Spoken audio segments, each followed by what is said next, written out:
অপর একজন কবি আমার খাজা গরিবে নওয়াজ রহমাতুল্লাহ আলাইহি সম্পর্কে লিখতেছেন উর্দু ভাষাতে, सारे जहां ने माना ख्वाजा का आस्ताना, सारे जहां ने माना ख्वाजा का आस्ताना, और बेकस का है ठिकाना ख्वाजा का आस्ताना।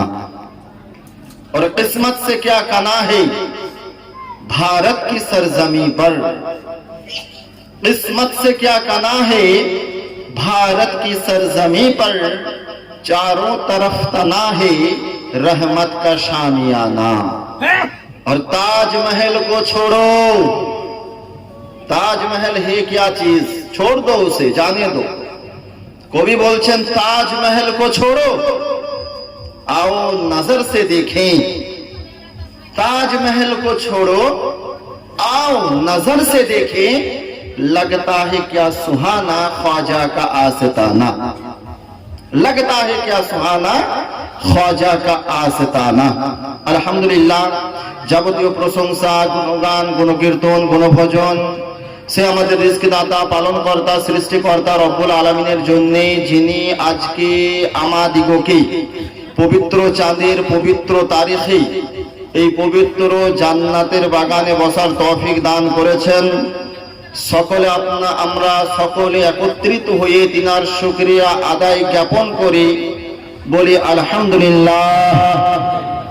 অতঃপর নবী আকরাম নূরে মুজাসসাম, নবী মুআজ্জম, নাইয়ারে আজম, মুস্তাফা জানে রহমত, শমঈ বজমে হিদায়ত, শবে আসরা के दुल्हा, बेकसों के कस, बेबसों के बस, बेचारों के चारा, गरीबों के हामी, यतीमों के वाली, शफीउल मुज़नबीन, रहमतुल लिल आलमीन, ताजदारे अरब अजम, फखरे अदम बनी आदम, हजरते मा आमिनार অন্তরের তারা, বিশ্বের সাহারা, ইসলাম ধর্মের মূল, মদিনার প্রস্ফুটিত ফুল, জনাবে আহমদে মুজতাবা মুহাম্মদ মুস্তাফা সাল্লাল্লাহু তাআলা আলাইহি ওয়াসাল্লামের উপরে শত সহস্র শান্তির ধারা রহমত বর্ষিত ও অর্পিত হোক। সকলেই মিলে বলি আল্লাহুম্মা আমিন।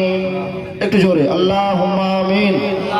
মুআজ্জাজ মুহতারাম, সম্ভাব্য মাগরিবের নামাজের পরে থেকে নিয়ে এতক্ষণ পর্যন্ত ওলামায়ে ইকরামের জবান দ্বারা বিভিন্ন বিষয়ে, যদিও বা সংক্ষিপ্ত আকারে, বিভিন্ন বিষয়ে আলোচনা শ্রবণ আপনারা করছেন ধৈর্য সহকারে। মেহমান হিসাবে হাজির হয়েছি খুব সংকীর্ণ সময়ের জন্য। এই চাঁদকে সম্মুখে রেখে কয়েকটি বিষয়ের ওপর একটু আলোকপাত করে ইনশাআল্লাহ আমি আমার বক্তব্যের সমাপ্তি ঘোষণা করব। মুআজ্জাজ মুহতারাম, মানুষ আফসোস লাগে, রং তামাশা দেখার জন্য মানুষের কোনো অভাব হয় না, হয় গো? হয় না। ভালো কথা বললে খেড় খেড় লাগে, এখানে কথা ওখানে পৌঁছায় না। পঞ্চরসে ভিড়ের অভাব হয় না, ঠেলের অভাব হয় না, মেলা খেলাতে লোকজনের অভাব হয় না। কিন্তু যেখানে হযরত আলোচনা করছিলেন আমাদের প্রধান শিক্ষক সাহেব, যেখানে নবীর জিকির হয়, চর্চা হয়, ওখানে বাহ্যিক দৃষ্টিতে আমরা কি দেখি মানুষের সংখ্যাটা কম থাকে। থাকে কি থাকে না? থাকে, এটা বাহ্যিক দৃষ্টিতে। মুআজ্জাজ মুহতারাম, একটা কথা বলি আপনাকে, সংখ্যাটা বা যদিও কম, কিন্তু রব্বুল আলামিন যাকে যাকে মনোনীত করেছেন, নির্বাচিত করেছেন, বাছাই করেছেন, তারাই এই জান্নাতে বাগানে বসার সান্নিধ্য অর্জন করেছেন। আমরা মুসলমান, আমাদের বিশ্বাস খোদার হুকুম ব্যতীত গাছের পাতা হিলে না। তো জান্নাতে আল্লাহ যাদেরকে চেয়েছেন এই বাগানে বসা, তারা এসে বসেছেন। ভিড় ভাড়লে দরকার নাই। যার কিসমতি খারাপ সে আসবে কি করে? দুনিয়াতে অনেক সভা দেখেছেন, অনেক নেতা মন্ত্রীদের সভাতে গিয়েছেন, পার্টির জন্য ঝান্ডা নিয়ে নারা লাগিয়েছেন, পার্টির জন্য গলার আওয়াজকে উঁচু করেছেন। মুআজ্জাজ মুহতারাম, এই আকাশের নিচে, জমিনের উপরে সভার অভাব হয় না, সম্মেলনের অভাব হয় না, কনফারেন্সের অভাব হয় না। বিভিন্ন পার্টির সভা, তাদের সম্মেলন, তাদের কনফারেন্স, যত পার্টি আছে সমস্ত পার্টির সভাতে যান। যাওয়ার পরে যদি আপনার শরীর থেকে রূহটা বেরিয়ে যায়, জান যদি বেরিয়ে যায়, আত্মা যদি বেরিয়ে যায়, এ মুসলমান দুনিয়ার কোন মুফতি, দুনিয়ার কোন হাফিজ, দুনিয়ার কোন কারি, দুনিয়ার কোন মুহাক্কিক, দুনিয়ার কোন ওলি আপনাকে গ্যারান্টি দিতে পারবে না যে আপনি জান্নাতের মধ্যে যাবেন। কিন্তু মুআজ্জাজ মুহতারাম, এই মিলাদের সভা এমন একটি সভা, যে সভা সম্পর্কে, যে কনফারেন্স সম্পর্কে, যে জালসা সম্পর্কে আজ থেকে 1450 বছর পূর্বে আমার নবী পাক ভবিষ্যৎবাণী করে গিয়েছেন। শোনো, এ আমার সাহাবায়ে কেরাম, যেখানে কোরআনের তেলাওয়াত হয়, নবীর চর্চা হয়, ওলিদের গুণগান হয়, রব্বুল আলামিন ওই জায়গাটিকে জান্নাতের বাগান বলে আখ্যায়িত করেছেন। ওই জায়গাতে ওযু থাকা অবস্থায় কোন বান্দা বান্দির ইন্তেকাল যদি হয়ে যায়, সে যদি মারা যায়, কাল কিয়ামতের প্রান্তরে রব্বুল আলামিন ও সভাতে বসার কারণে তার জীবনের গুনাহকে ক্ষমা করে দেবেন। মুসলমান, জোরে বলা যাবে না? আর একটু জোরে। ঘুম আসছে নাকি গো? শীতের রাত্রি বলে তো আর সে লাগবে নাকি? কোনো চিন্তা ইনশাআল্লাহ তাবারাক ওয়া তাআলা যতক্ষণ দেখবো যে আপনাদের হ্যাঁ হুপ আছি ততক্ষণ চলবে। যখন দেখবো যে মরছে গিয়েছে তো জানাবে সালাম আলাইকুম, নাকি গো? আলহামদুলিল্লাহ, শুনে খুব ভালো লাগলো যে আমাদের গোলাম মওলা সাহেব, আচ্ছা মওলা আলী, তিনার নেতৃত্বে খাজা গরিবে নামাজের উরসে পাক হযরত আলোচনা করছিলেন, যদিও বা সংক্ষিপ্ত আকারে, যে কিছু মানুষের খুঁজলি আরম্ভ হয়ে যায়। আসছে, আমি ওদিকে ইনশাআল্লাহ তাবারাক ওয়া তাআলা একে একে আপনাদের মস্তিষ্কে দেবো। তবে আমার তরফ থেকে আমি চাইবো যে যতক্ষণ আছেন জান্নাতের বাগানে মস্তিষ্ককে একটু ফ্রেশ করে রাখবেন। কেন যে আমি বলবো আর আপনার এই কান্দে শুনে এখানে বের করবে তা না, তার উপরে একটু আমল করার চেষ্টা করবেন। কেন যে আমি দাঁড়িয়ে গেলাম মাইকে, এ বলছি, বলাটা কোনো বড় বাহাদুরি নয়, কোনো বড় বাহাদুরি আমি মনে করি না। বাহাদুরি কখন হবে জানেন? যখন বললাম, বলার পরে মানুষ যখন আমল করতে আরম্ভ করবে, সেটা হচ্ছে সব থেকে বড় বাহাদুরি। মাওলানা হয়ে গেলাম, হাফিজ হয়ে গেলাম, কারি হয়ে গেলাম, কোনো বড় বাহাদুরি নয় এটা। মাওলানা হওয়ার পরে, মুফতি হওয়ার পরে, হাফিজ ওয়া কারি হওয়ার পরে তার উপরে আমল করাটা সব থেকে বড় কথা, নাকি বলছেন? তো মুআজ্জাজ মুহতারাম সামিনে কেরাম, আজকে এ পবিত্র সভাতে আল্লাহ যাকে যাকে মনোনীত করেছেন তিনারাই সভাতে এসেছেন। ইনশাআল্লাহ তাবারাক ওয়া তাআলা আলোচনা হবে, খুব ধৈর্য সহকারে একটু বোঝার চেষ্টা করবেন। মুআজ্জাজ মুহতারাম, খুতবার পরে পরে পবিত্র গ্রন্থ কোরআন শরীফ, খোদার কালাম, অটুট বিধান, চিরন্তন, অতুলনীয়, পূর্ণাঙ্গ, নির্ভুল, নির্ভেজাল কোরআন শরীফ 30 পারা, 6600 কম বেশি 66টি আয়াতে ভরা, 114টি সূরাতে পবিত্র কোরআনকে গাথা। আল্লাহ আমার কোরআনে বলেন, ইয়া আইয়ুহাল্লাযীনা আমানুত্তাকুল্লাহ ওয়া কুনু মা'আস সাদিকিন, হে ঈমানদারগণ, তোমরা আল্লাহকে ভয় করো। কি করো? আল্লাহকে ভয় করো, এবং যারা সত্যবাদী তাদের তোমরা সঙ্গ লাভ করো। জোরে বলি সুবহানাল্লাহ। দুটি পয়েন্ট। কাদেরকে আল্লাহ বলছেন? ইয়া আইয়ুহাল্লাযীনা আমানু, যারা ঈমানদার তাদেরকে বলছেন। তো ইয়া আইয়ুহাল্লাযীনা আমানু বলা মানে এখান থেকে হিন্দু বেরিয়ে গেল, কাফের বেরিয়ে গেল, মুশরিক বেরিয়ে গেল, ইহুদি বেরিয়ে গেল, নাসরানি বেরিয়ে গেল। একমাত্র আল্লাহ ওদেরকেই বলছেন যাদের অন্তরে ঈমান আছে। আল্লাহ কি বলছেন? যে তোমরা আল্লাহকে ভয় করো। মুতলাক আয়াত, মুকাইয়াদ নয়, মুতলাক আয়াত। তার মানে যে আল্লাহকে দেখো, দেখার পরে ভয় করো এটা নয়। আল্লাহকে যদি দেখতে পাও তবুও ভয় করো, আল্লাহকে না দেখতে পেলে তবুও ভয় করো। রাস্তার উপরে চলছো আল্লাহকে ভয় করো, জমিন খেতে গিয়েছো আল্লাহকে ভয় করো, বিছানায় শুতে যাচ্ছ আল্লাহকে ভয় করো, নিদ্রা থেকে ওঠার পরে আল্লাহকে ভয় করো। এক কথায় যে জীবন যে জিন্দেগি রব্বুল আলামিন তোমাকে দান করেছেন, এই আকাশের নিচে জমিনের উপরে পৃথিবীর বুকে যতদিন তুমি বাহায়াত থাকবা জিন্দা থাকবা ততদিন পর্যন্ত রব্বুল আলামিনকে ভয় করে চলো, ততদিন পর্যন্ত ভয় করো।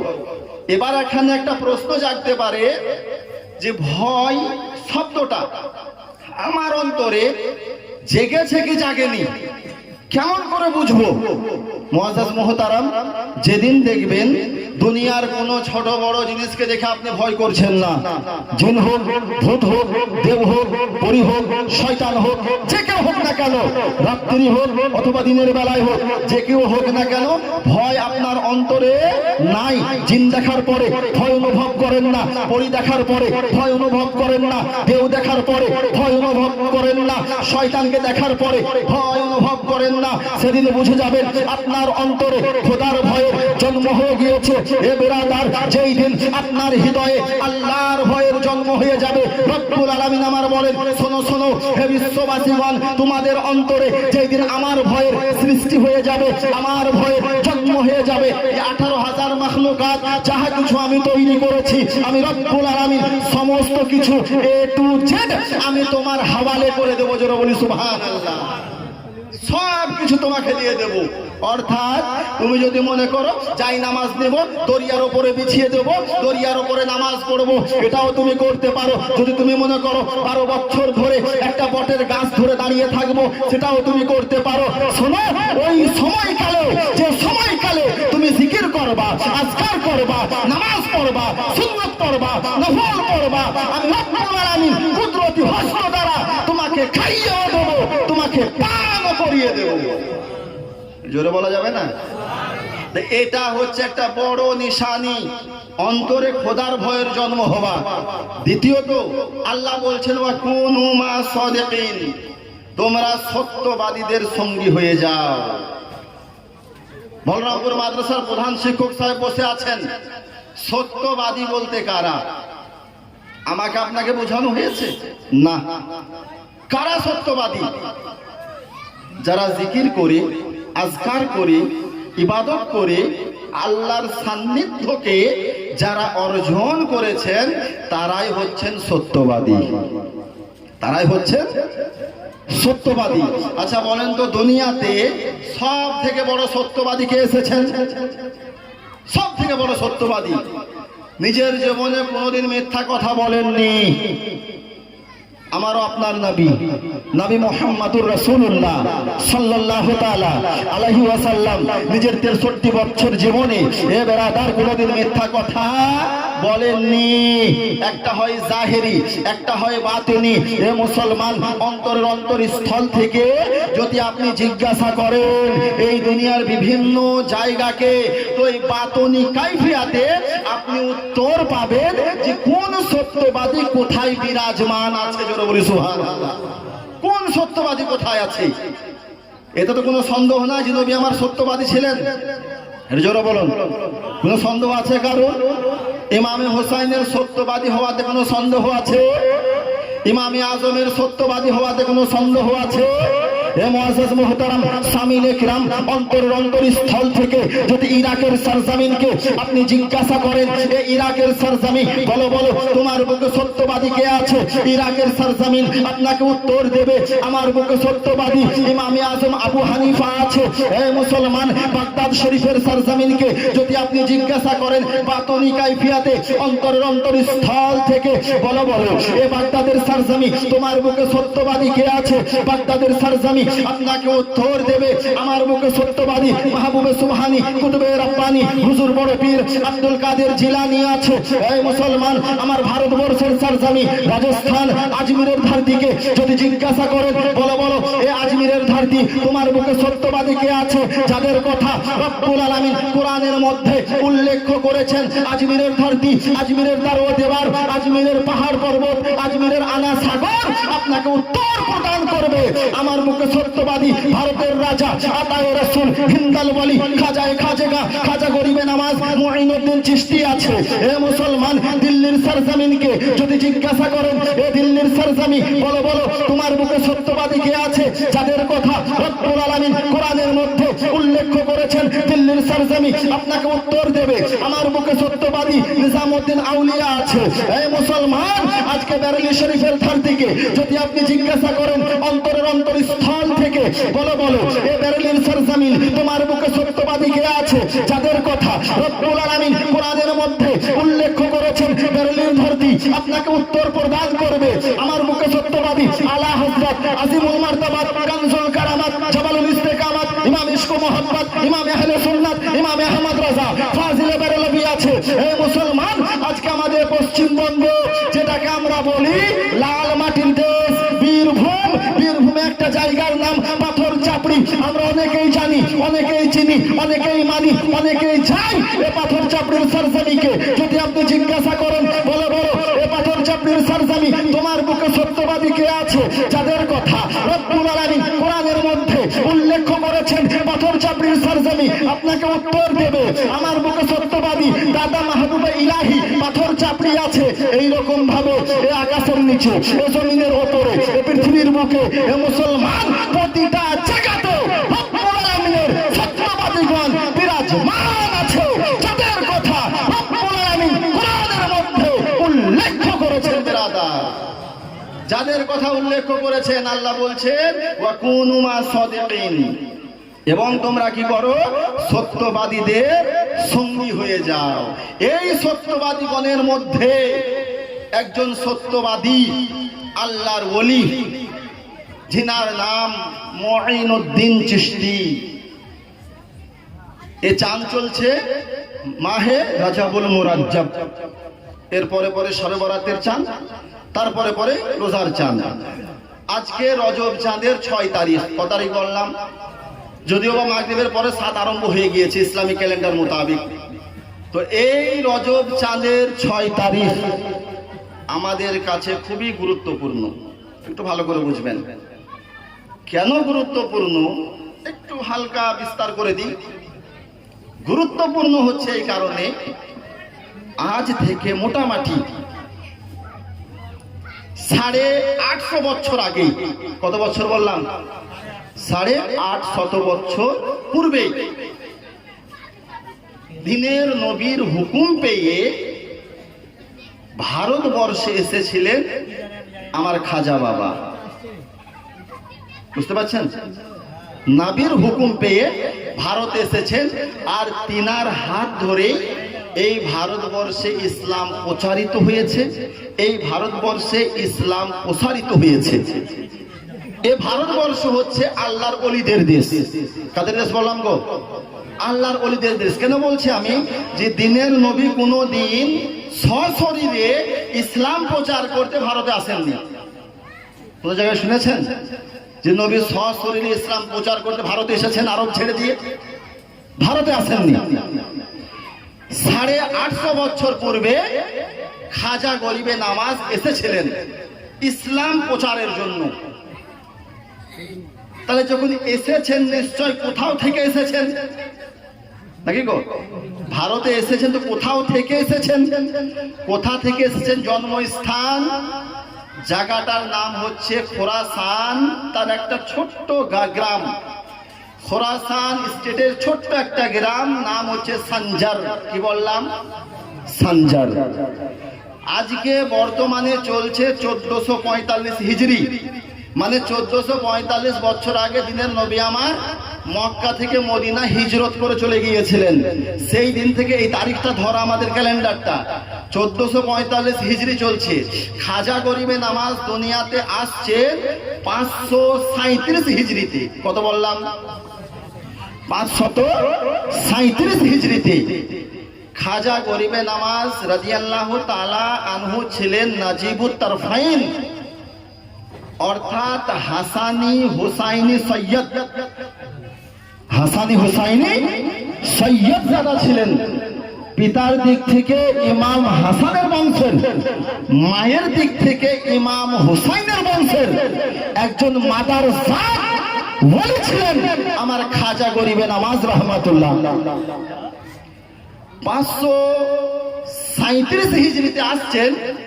তো তিনি যখন আসছেন দুনিয়াতে, তিনার মা হযরতে মাহে নূর বিবি বলতেছেন যে খোদার কসম করে বলি, আমার বেটা মুঈনুদ্দিন আমার গর্ভে যতদিন ছিল আমি কোনোদিন পেটে ব্যথা অনুভব করতে পারিনি, কোনোদিন পেটে ব্যথা অনুভব করতে পারিনি। সব সময় আমার পেট থেকে আল্লাহ রাব্বুল আলামিনের জিকিরের আওয়াজ আসতো, যে আওয়াজ আমি মাহে নূর নিজের কানে শ্রবণ করতে পেতাম। জোরে বলে সুবহানাল্লাহ। আমার গাউস পাক দুনিয়াতে আসছেন 470 হিজরিতে, আর আমার খাজা আসছেন 537 হিজরিতে। এ বেরাদার, দুজনের সম্পর্ক কি জানেন? দুজনের সম্পর্ক হচ্ছে আপন খালাতো ভাই। জোরে বলে সুবহানাল্লাহ। আর একটু জোরে বলা যাবে না? খাজা গরিবে নওয়াজের সম্পর্ক হচ্ছে গাউস পাকের সাথে আপন খালাতো ভাই। অপর একটা রেওয়ায়েতে পাওয়া যায় যে মামু ভাগ্নের সম্পর্ক। খাজা গরিবে নওয়াজ হচ্ছেন মামু, আর আমার গাউস পাক হচ্ছেন খাজা গরিবে নওয়াজের ভাগ্নি। তবে মুদাল্লাল রেওয়ায়েত যেটা, সেটা হচ্ছে আপন খালাতো ভাই। তো আমার খাজা গরিবে নওয়াজ রহমাতুল্লাহ আলাই, তিনার বয়স যখন মাত্র 6 বছর, এ বিরাদরানে মিল্লাতে ইসলামিয়া, পিতার ছায়া মাথা থেকে উঠে গেল। আমার খাজা গরিবে নওয়াজ রহমাতুল্লাহ আলাইহির পিতা হযরতে গিয়াসউদ্দিন আল্লাহর একজন জবরদস্ত ওলি ছিলেন। নিজের একটা বাগান ছিলেন, এই বাগানের দেখা ভালি আমার খাজা গরিবে নওয়াজ করতেন। বাগানে যে বৃক্ষ ছিল, বৃক্ষে পানি দিতেন, বাগানের ফল নিয়ে বাজারে বিক্রি করতেন, সমস্ত টাকা পয়সা মায়ের হাতে দিতেন। এ বেরাদার, একদিন হঠাৎ করে আজকে শিশু অবস্থায় খাজা গরিবে নওয়াজ বাগানের মধ্যে আছেন, এমত অবস্থায় একজন মাজজুব ওলি আজকে বাগানের ভিতরে প্রবেশ করেছেন। আল্লাহু আকবার কবীরা। আজকে এই মাজজুব ওলি, যিনার নাম হযরতে ইব্রাহিম মানদুজি রহমাতুল্লাহ আলাই, বাগানের ভিতরে প্রবেশ করেছেন। করে যাওয়ার পরে আমার খাজা গরিবে নওয়াজের চেহারাকে দেখছেন। আল্লাহু আকবার। এ মুসলমান, আমাদের দেখা আলাদা, আল্লাহর ওলিগণের দেখা আলাদা। আমরা যখন দেখি দেওয়ালের পেছনের খবর বলতে পারি না, কিন্তু খোদার কসম করে বলি, এ মুসলমান, রব্বুল আলামিন আহকামুল হাকিমিন আল্লাহর ওলিগণকে আল্লাহ এত ক্ষমতা দিয়েছেন, এত পাওয়ার দিয়েছেন যে এক জায়গাতে দাঁড়িয়ে ওলিগণ বিশ্ব জাহানের খবরকে প্রদান করতে পারেন। বিরাদার, মাজজুব ওলি গিয়েছেন বাগানের ভিতরে, শিশু অবস্থায় খাজা গরিবে নওয়াজ গাছে পানি দিচ্ছেন। চেহারা দেখে পড়ে নিলেন যে ছেলেগুলো সাধারণ নয়, এ সমস্ত আজকে চিশতিগণের কমান্ডার হবে একদিন, এর নাম হবে মুঈনুদ্দিন। জোরে বলি সুবহানাল্লাহ। মাজজুব ওলি, মাজজুব মানে বুঝতে পারছেন গো? ফকিরি ভেষ বেসেছিল, ছিঁড়া ফাটা কাপড়, ছিঁড়া ঝোলা, আর ঝোলা থেকে একটা শুকনা রুটির টুকরা বের করলেন ইব্রাহিম কান্দুজি, আর ওটাকে মুখে রেখে চাবালেন ভালো করে। চাবানোর পরে খাজা গরিবে নওয়াজের হাতে দিচ্ছেন, লেখা লেখা তোহফা খা। আচ্ছা বলেন তো, এরকম যদি কোনো ফকির আমাদেরকে করে, আমরা সেটাকে ভক্ষণ করব? সেটাকে গ্রহণ করব কি? হ্যাঁ, কখনো গ্রহণ করব না। যে ফকির মানুষ আবার শুকনো রুটি মুখে চাবিয়ে দিচ্ছে, এখনো জ্ঞান গরিমা তো নাই, হ্যাঁ, এ তো পাগল। হ্যাঁ, তো বিরাদার, খাজা গরিবে নওয়াজ রহমাতুল্লাহ আলাই ছোটবেলা থেকে এই দরবেশদের খুবই আদব করতেন। দেখলেন একজন দরবেশ বের করে দিলেন, সঙ্গে সঙ্গে হাতের তালুতে দিয়ে মুখে রেখে খেয়ে নিলেন। আর যেমনই খাওয়া